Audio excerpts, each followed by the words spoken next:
Hey yo, thanks for tuning in to Celeb Source, your source for celeb news. Now today we have, hey yo man, we got part 2 of the DiDDY, man. You know what I'm saying? And an analyzation of the court documents. Analysis of the court documents, man. We gonna get to that today, alright? Now look. We had to leave you off on a to be continued yesterday, man. You know what I'm saying? Last we looked, right? We saw Mr. Jones, Rodney Jones, the guy that's doing the lawsuit against the DiDDY and UMG and all these other people. We saw him standing in Puffy's bedroom, man. You know what I'm saying? Look, and he was being forced. You like, what? Forced to do what, bruh? You don't want to know. All right, look. We're going to get to that, man. There's a little bit of forcing going on. But before we even get to all of that, right? Hold on for a second. Let me see what Sauce is talking about. Oh yeah. All right, look. All right, come on, man. I gotta do this. All right, look. Where we left off at. Okay, before I even give you that, let me give you this piece of information, okay? It's crazy. All right?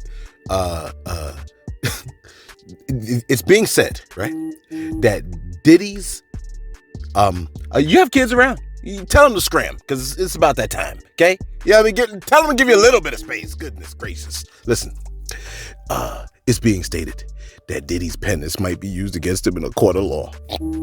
This DiDDY's gonna be used against him in a court of law. Can you believe this? Remember a couple of days ago we told you about a woman by the name of April Lampros, right? She filed the 7th lawsuit, right?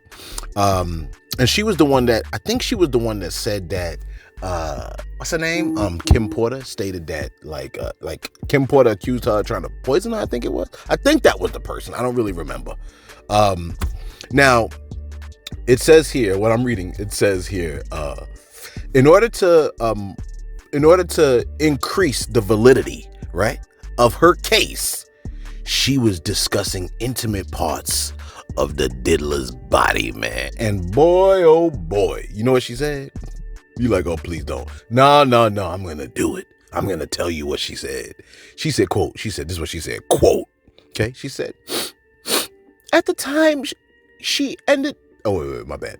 It says, at the time she ended their relationship, Miss Lampros recalls Mr. Combs's penis being adolescently, whatchamacallit, in both length and width. This is what is read in the lawsuit. That don't need to be in the lawsuit, April. At this point, I think you're trolling. She said it was adolescently, I guess the word was redacted. I don't know what the word is, right? Adolescently something in both length and width. It says she recalls him being circumcised and remembers a tattoo on his chest. I said, damn, in size and width? Gosh. Yeah, man, when the lawsuits come out, everything come out. It's just treacherous, man. You know what I'm saying? Let me see what Sauce is talking about. See if Sauce is yelling at me. Hold on. All right, my bad. Well, look, where did I leave off?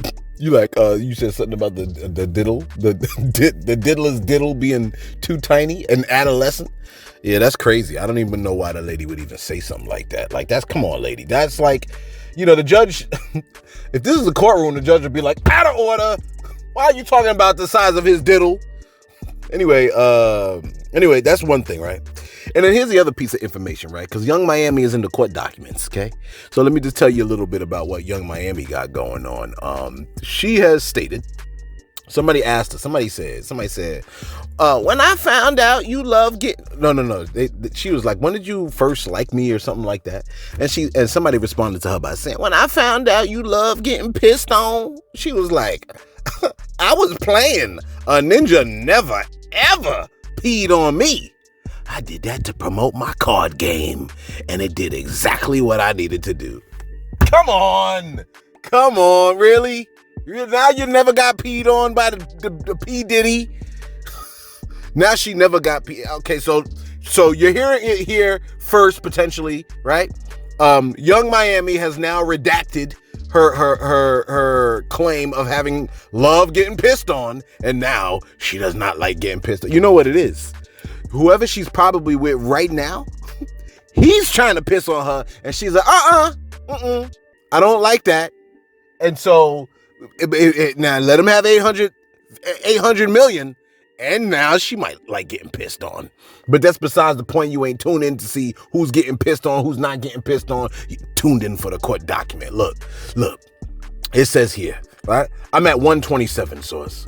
It says, on another occasion, while standing in Mr. Combs' bedroom, Mr. Jones, Rodney Jones, the one filing the lawsuit, was forced to watch as Mr. Combs displayed his guns and bragged about getting away with shooting people. Look, when I say getting his guns, it made me think of somebody like flexing their biceps. Because the way this is all sounding, Mr. Combs, you know what? Now that I think about what April Lampros has put in the lawsuit, right? She put it in the lawsuit. You know what's crazy about her putting that in the lawsuit, that his joint is adolescent?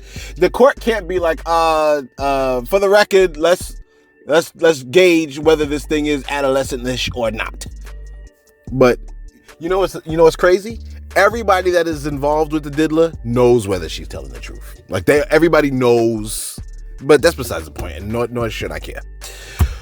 Mr. Combs shared that he was responsible for the shooting in a nightclub in New York City with rapper Shine. Okay, so I don't know if you remember, but hold on for a second. All right, my bad. I had to switch rides. You know what I'm saying? I had to sit in a good car because, you know what I mean? This might be a minute. Listen, man. It says Mr. Combs shared that he was responsible for the shooting in a nightclub in New York City with the rapper Shine. Now, I don't know if you remember, but we already covered the story. The lady that got shot in the face, she was telling the people that was operating on her face, she was like, the diddler did this. Okay? They was like, shh, be quiet. We don't want to know. Let's just let us get the bullet out your face, and you go tell your story on the YouTube. Okay? She said the diddler did it. Shine said he ain't do it. A bunch of, I guess, other people might be saying that you know what I'm saying, the diddler did it, and he got away. His former bodyguard accused the diddler of shooting that lady in 1999. Okay. Mr. Jones shared that Mr. Combs' girlfriend at the time, Jennifer Lopez, aka J-Lo, carried the gun into the club for him and passed him the gun after he got into an altercation with another individual. That's pick number 129, man. The shooting in Chalice Recording Studios confirmed Mr. Combs' statement, okay? These statements reinforce Mr. Jones' fear of Mr. Combs and strengthen Mr. Combs' dominion and control of Mr. Jones. Mr. Jones was terrified of Puffy. He felt like he couldn't tell him no. Mr. Combs consistently made it clear that he has immense power in the music industry and with law enforcement. See, that's the issue. If he has power with law enforcement, you're done. Because no matter what happens, they're just going to look the other way. And then they allow evil to thrive, man. See, that's what I'm saying? It's the crooked people in power. It's the people you put in power. You elected these people. It says here, Mr. Combs, okay, this is 134. Now, you're going to need to look at this picture here. His name is Fahim Muhammad. All right, let me just zoom up on this guy's picture, okay? Because I'm reading the court documents now. This is court documents I'm looking at. It says, Mr. Combs made it clear that his head of security, Fahim Muhammad, had the power to make people and problems disappear, okay? Mr. Combs instructs his staff to always contact Mr. Muhammad if they ever get pulled over by the police in Miami or in California. So apparently it doesn't work in New York. Upon information and belief, Mr. Muhammad, well, he must have. Upon information and belief, Mr. Muhammad spoke with the LAPD. Oh yeah, because Chalice is in LA. After G was shot at the Chalice Recording Studios, the LAPD was in CRS and witnessed the blood in the restroom, and they went with the bogus claim that the shooting of G, the African-American guy, occurred outside of the studio. This is all thanks to Mr. Muhammad's connections within law enforcement. Okay, so from what we told you yesterday, that shooting that went down, the police, it happened in the bathroom. He said there's other witnesses that could corroborate that. The police came in, they saw what happened, and they was like, oh, it happened outside. You mean to tell me the LAPD is crooked? The LAPD, damn it, is crooked. We got crooked police officers out here. This is what I'm saying, man. Y'all remember somebody by the name of Christopher Dorner? Well, forget it. Where we at over here? Mr. Jones had no reason to disbelieve Mr. Combs, as he has seen firsthand through the shooting of G and the subsequent silence of the LAPD and the media that Mr. Combs indeed had the power to harm him. See, part of the problem is in the silence. Some people were showing up in the comments like, oh, why don't you just read the document? Just read the document. I was like, I really was. Get the cover up out of here, man. Live, laugh, leave. The LAPD spent hours in Chalice recording studios after the shooting of G, yet there were no arrests. I'm at 138. Mr. Jones witnessed the LAPD in the restroom picture above, yet no arrests were made. I mean, you don't arrest people when you're supposed to arrest people, but then you arrest people when you're not supposed to arrest people. Gosh, that's why people can't stand these folks. The morning after the shooting, Mr. Jones and several others arrived at Chalice Recording Studios, and G's blood was still on the floor of the restroom, and Mr. Combs hired a cleaning crew to clean it up. I'm at now 140. It says, Mr. Jones recalls seeing defendant Lucian Grange, right? This is Rich Baby Daddy now, but remember, his name was redacted, so strike what I'm saying from the record. Okay, you don't have any knowledge of Lucian Grange, a CEO of UMG at this point. He has nothing to do with anything. He's gotten his name taken out of the thing because he said, don't you dare include my name in it. According to Mr. Rodney Jones, though, so this is before his name was redacted. Whenever defendant Grange visited Mr. Combs at his home, it would be in the evening, and he and Mr. Combs would disappear for hours in Mr. Combs' bedroom. Defendant Grange sponsored and attended several Love album listening parties at Mr. Combs' home in Los Angeles, California. These parties were sponsored by defendants MR, LR, and UMG. As evidence above, these parties had sex workers and underage girls present. Hey, look, if he has pictures of dude, then how can his name be redacted? Aren't the pictures there? What the redaction mean? That, oh, you wasn't there no more? Even what if I got a picture of you, but your name was now redacted? That means now you ain't there? You know what I'm saying? Like, that's what I'm saying. Like, you know, the problem is when the money stretched so long, you can be in court forever. And then the person that's trying to prosecute you, they like, man, we ran out of money. And then I was just like, yeah, so whoever really got the more money can really, you know what I'm saying? What it should be is a lawyer, like, you know, and this is me saying what should happen, right? But I don't know what I'm talking about. But if a lawyer gets on a case, like if a lawyer starts the case, they should be able to ride that case all the way out till the end, even if the money run out. Yeah, you like, but if the money run out, then they might not put the same type of energy into the situation. Yeah, I guess. Anyway, my bad. Number 43. During these parties, defendant Grange knew or should have known that Mr. Combs was drugging the attendees through laced bottles of De Leon tequila and Ciroc vodka. Okay. It is no secret that Mr. Combs had specific bottles of alcohol designated for females and other bottles designated for his staff, his artists, and himself. This fact was detailed by former artists and bodyguards of Mr. Combs. So there's two types of bottles that they got here. As a sponsor of these events, defendant Grange had a duty and an obligation to ensure that sex workers and underage girls were not present, and that Mr. Combs was not spiking the alcohol with date rape drugs. Essentially saying his supervisor should have known. Somebody tell a supervisor, but they're saying like, oh, the buck stops with him. The diddler. On YouTube channel, The Art of Dialogue. Got The Art of Dialogue in here. Former bodyguard Gene Deal exposed Mr. Combs' pill mixing method used to spike cranberry juice and orange juice. Damn. According to Mr. Deal, Mr. Combs would place ecstasy and other date rape drugs in the juices. Man, I hope that didn't give me a yellow. On YouTube, The Art of Dialogue, former artist Mark Curry exposed Mr. Combs spiking bottles of Moet champagne in the VIP section of nightclubs. Mr. Combs would have a set of Moet champagne bottles for his artists and a set for women. At this point, may I tell you to hit the like button, because let me tell you what happened to yesterday's video. On YouTube, you can have like ads or you can have limited ads, and they limited the reach of yesterday's video. And I guess it's because of the content or whatever.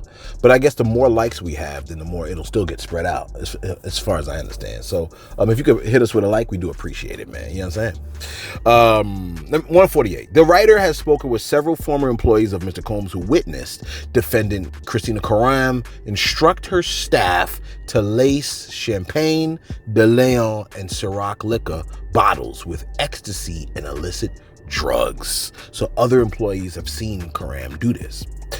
According to this lawsuit, Mr. Jones recalls seeing defendant Habitamariam visiting Mr. Combs' home in Miami, in Los Angeles. According to Mr. Jones, whenever defendant Habitamariam visited Mr. Combs at his homes, it would be in the evening, and she and Mr. Combs would disappear for hours in Mr. Combs' bedroom. You're like, yo, who texted you? That's Sauce, man. Sauce is like, yo, they keep messing with our videos, man. We ain't really get a lot of views because it was about to go ham. We could see it. We saw it ready to go ham. 151. According to Mr. Jones, defendant Habitamariam visited Mr. Combs at a childish recording studio during his Mr. Combs' writing camp.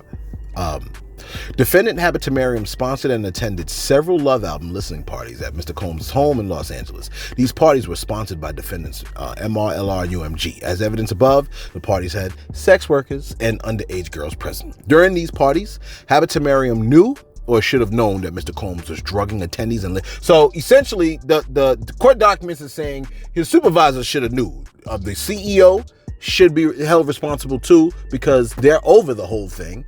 And then, you know what I'm saying? So if something happens in my classroom, they're going to hold like the whole district, the whole county.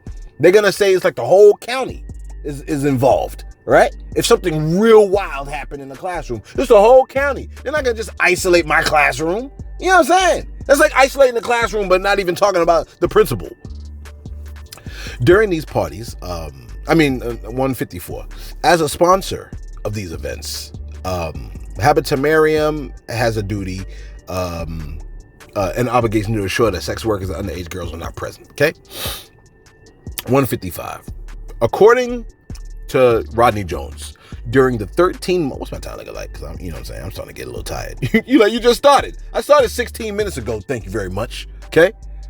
According to Mr. Jones, during the 13 months he lived and traveled with Mr. Combs, he witnessed Mr. Combs display and distribute guns from his bedroom closet, right, in Miami, Florida, and Los Angeles, California, to questionable individuals dressed in all black. So now he's saying that he's noticed him giving out guns to people dressed in all black. I dress in all black. According to Mr. Jones, during the 13 months he lived and traveled with Mr. Combs, he witnessed defendant Karam openly order her assailants to keep Mr. Combs high off of gummies and pills. I'm not surprised. Keep him doped up. Keep him doped up. And you know what happens? Anything that he says, it's like if you could find out that he's doped up, then you can't even trust anything that he says. Defendant Karam required all employees from the butler, the chef, to the housekeepers to walk around with a pouch or fanny pack filled with cocaine, GHB, ecstasy, marijuana, gummies, and then look, 100 to 250 milligrams each. How they know this information? This man is lying. This lawsuit is a lie. And Tukey, a pink drug that is a combination of ecstasy and cocaine. Remember, the dude, Rodney Jones, is a child prodigy. He's a child prodigy. So he can remember what took place in the span of a year, especially if it's happening every day. It was important to defendant Karam to have Mr. Combs' drug of choice immediately ready when he asked for it. Defendant Karam ordered sex workers and prostitutes for Mr. Combs. Defendant Karam ordered and distributed ecstasy, cocaine, GHB, ketamine, marijuana, and mushrooms to Mr. Combs and the celebrity guests who were present on his rented yacht and his homes in LA, New York, and Miami. On multiple occasions, defendant Karam, Christina Karam, forced Rodney Jones to carry Mr. Combs' drug pouch against his will. Hold the damn pouch! I don't want to. Hold it! Okay, but I don't really feel... Shut up! Hold the pouch. It's got THC in it. It's got very precious gummies in there, 100 to 250 milligrams. As the chief of staff, defendant Karam was instrumental in organizing and executing the RICO enterprise. We got the R word here, okay? And then it goes into detail. A. Stevie J recruits to sex workers and attends and participates in freak-offs. B. Justin Combs solicits the prostitutes, underage girls, and sex workers would engage in the freak-offs. C. Brendan Paul. Now, Brendan Paul is the dude that was arrested a month ago. This document took place in February, okay? Brendan Paul was arrested during the raid. At the time of the raid, that's when Brendan Paul was arrested. When was the raid? When was the raid? Do you know? I don't know. The raid was like in March, maybe even the beginning of April. So I think it might have been the beginning of April or late March is when the raid. But he's talking about Brendan Paul here in February. You follow what I'm saying, man? Is he lying? Brendan Paul works as Mr. Combs' mule.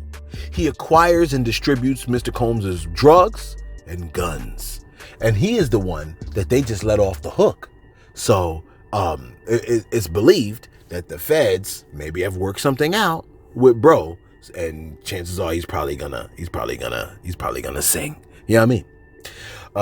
Frankie Santella works alongside Brendan. Here's a picture of Puffy talking to Frankie while Frankie looks on the phone. This is D. Frankie Santella works alongside Brendan while Brendan acquires and distributes Mr. Combs' drugs and guns. Frankie carries the money and pays for the guns and the drugs. This is the first names and last names here, y'all. Moy Bon hires sex workers, attends, participates in the freak-offs. There goes his pic right there. You're looking right at it. That's right. These are the pictures of the people. This is what's going down. Okay. Let me get this picture too. My bad. I forgot that picture right there of your boy and Brendan Paul. Of course, these are the pics. This is crazy stuff right here. Okay. Just reading you a court document. I don't know if it's true. Mr. Combs funded and used his affiliation with local gangs and gang leaders who would frequent his homes in LA and Miami to secure drugs and guns he obtained and distributed out of his homes. So this is essentially saying, right, drugs and guns are also being distributed out of the diddler's home. You follow me? Plus, you got local gangs and gang leaders that also come to the house to pick up drugs and to pick up. So he's the spot. This is crazy right here, man. So when they raided, and you know who raided it? LAPD. But did they raid the other homes? I think if they raided them in Miami, if they raided them in New York, I don't remember if they raided Diddy's home in New York. Now I gotta go and check. What are we at? 163? Gosh, now I gotta go and check. Let me go check and ask Google. Did they raid Diddy's, my bad, you know I should be prepared, but you know, home in New York? You know, yeah, I mean, like, come on. What happened during the raids on Diddy's home? Investigators seized firearms and phones belonging to Combs, though it is unclear how many devices were confiscated. Firearms! Along with heavy presence of officers wearing protective gear. So, yeah. I mean, did they raid his home in New York, though? Raids of properties. Searches of 2 homes belonging to the hip-hop mogul. Let me see.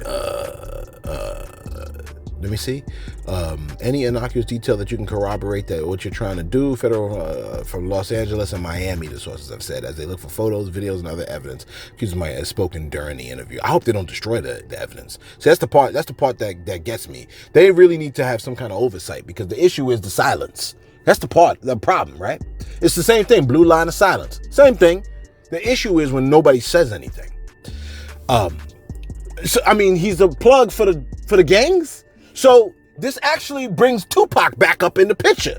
You follow me? If this is the kind of power and these are the kind of moves that bro is doing, then could the hit on Tupac, what Keefe D was saying, could it be correct?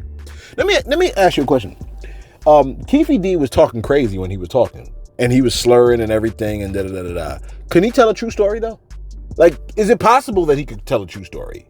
You know what I mean? It don't matter level of intelligence or if you think he's smart or not. If he's telling the truth, he might be telling the truth. He said that he was supposed to get $1 million, and then they shammed on $1 million. That don't sound like it was not Puffy type behavior.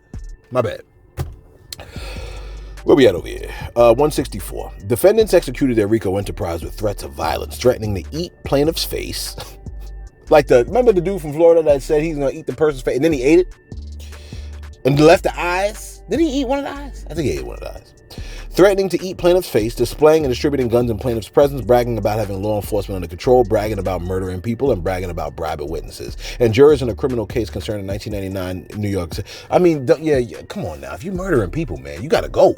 I don't care who that cuff you is. I don't care if you my favorite rapper, man. If you murder people, man, you got to go. I can't stand you. I wish they could stick you on an island where you could be with Golden Lands vipers all over the place, man.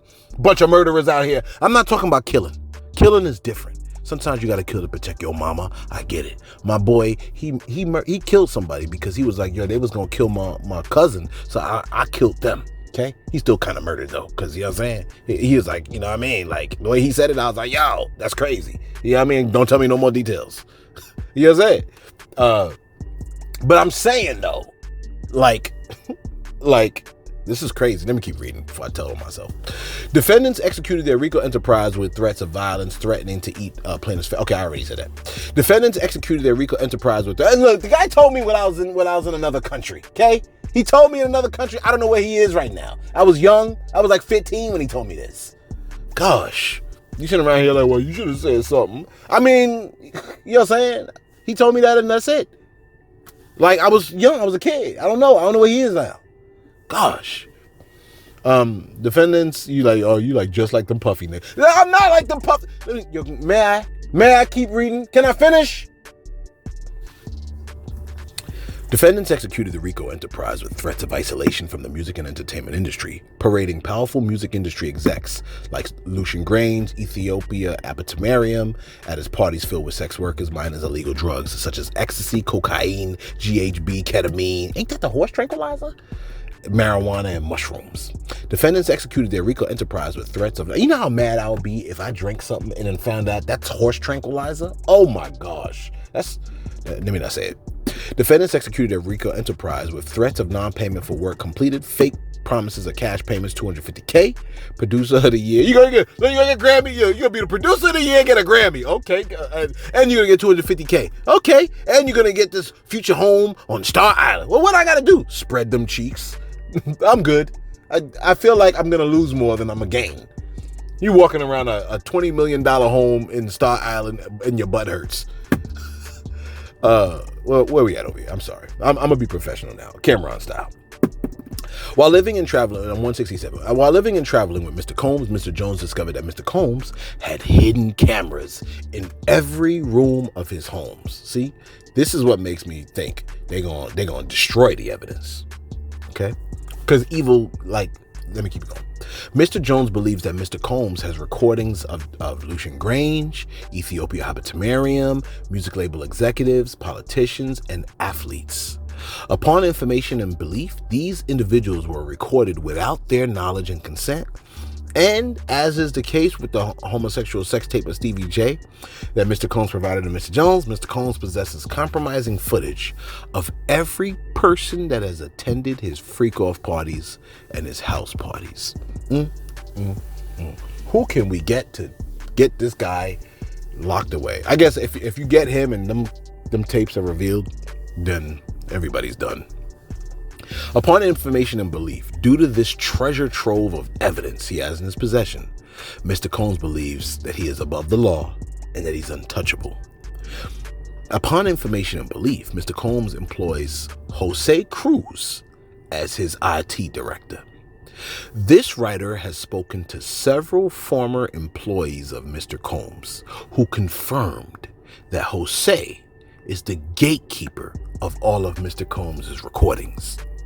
Upon information and belief, Jose Cruz intentionally hides behind the camera and from social media with a generic name and the internet. You're like, does it say that in the court documents? No, but is his name generic? Is the name Jose Cruz generic? I'm not dissing him. I'm not saying, you know what I mean? It's like, what's the name that's very generic? It's like Michael White. That's a very generic name. Okay? Jose Cruz. Okay? Maria Vasquez. Okay? You're like, well, oh, I see what you're doing. No. Don't try to do it like that. Give me a black name. Tyrone Brown. Tyrone White. Tyrone Green. That's a... Yo, do me a favor. I want you to post a black name in the comments below. Post a black name in the comments below. Post a Latino generic name in the comments below. And post a white name in the comments below. You can put like W, Michael White, okay?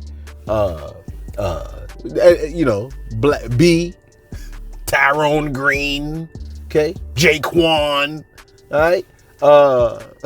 Post a generic name in the comments below, man. But check this out though, man. So Jose Cruz is Puff's tech guy in Cali, okay? But you can see his name, but you see his phone number is redacted there. See that? Puff's tech guy. All right. So, it's crazy. I guess the weirdest part to me is for Puff to say to dude, "Yo, I want you to record all this whole process of the Love album." Why would you tell him that and then not want? Because now the dude, like, all these pictures is out. Like, you seen these pictures, you looking at them. You know what I mean? So we see what it is. You follow me? Now, unfortunately, it looks like bro is moving like he was above the law for a very long period of time. Right now, it looks like the hammer's ready to drop. And every Sunday night, I'm like, tomorrow is Monday, so Monday might be the day where they do it. You know what I mean? Maybe they're doing it now. Who knows? But they just won't hold bro accountable. That's what Freddie P said. Freddie P even said that. In fact, take a listen to Freddie P talking about why they refuse to hold bro accountable. Take a listen. Saying she got shot. People keep talking about why they coming out now. Y'all never battled a billionaire. I had lawyers wouldn't even sue this nigga. Right now, statute of limitations, I can't even go back and get millions of dollars that they owed us, that we could have sued them for. But no lawyer would take the case. I had one year lawyer, we sat on the phone, nigga sat there and heard my whole story. He said, man, man, I ain't gonna lie, man, you got a good case, man. I'm pretty sure you'll win. But he was like, I can't do it, Fred. He was like, I know some bad boy lawyers. I live around this environment. He just explained. I'm like, why y'all so scared of this pussy? I know, Suge know, Jimmy know, he pussy. You know what I'm saying? He just got the money. He can control the environment. That's what I'm saying. They don't want to hold him accountable, man. They don't want to. It's like they're all afraid. They're all afraid of him. And I get it. Like, some people are like, nah, man, I don't want to bring that kind of. But see, that's what I'm saying. Like, you done got into this man's storm. He done did all kinds of crazy stuff around you and to you, and now and even around you. So he'll say like, yo, in other words, it's possible to go into somebody else's storm like Puff's, right? The Puffy storm. You can go into that storm, and now the threats are being made to your loved ones. You follow me? The threats could be being made to your loved ones. And then now you're just like, oh, well, I'm trapped. If I even say anything, when Kid Cudi's car blew up, right? Allegedly. Well, it didn't. I mean, it blew up. He said it. He said it blew up, right? When his car blew up, whoever blew his car up, think about all the people that could have been. Think about the people that are around your car right now. Don't go checking. I'm just think about who could potentially be around the car right now. Imagine if your car blew up right now. Like, who would die? You know what I'm saying? Like, who could die if that would be around your car if it blew up in like 10 minutes? You know what I'm saying? Folks would be getting something from the car. The kids could be in the car getting ready to go somewhere. They could be walking past the car, putting something in the garbage, and the garbage is located next to the car. The joint blow up. It's crazy, man. It's crazy. And all this is done, you know why? For money and for stuff. It's ridiculous, man. The greed is outstanding. I don't know, man. Let us know your thoughts in the comments below, man. What you think about all this, man? You know what I'm saying? These court documents. Let me check in Insta just to see if there's any updated information real quick, and then I'm gonna come back to you. All right, just checking for updates on Insta, man. And the only thing I see is All Hip Hop posting something that says that the feds have diabolical plans for the diddler, man. You know what I'm saying? I mean, how they know that? How they know that?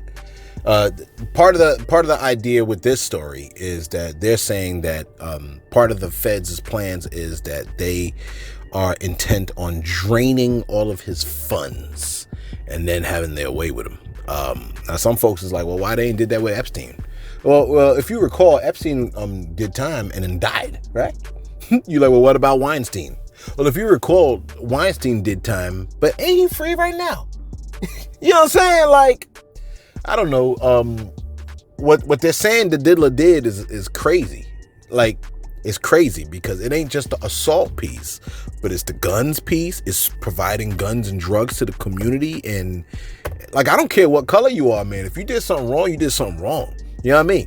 What if you live in a neighborhood where only the white people robbed you, but the black people never did? Like, you know what I mean? Like, or what if you lived in a neighborhood where only the black people robbed you and the white people never did? What if,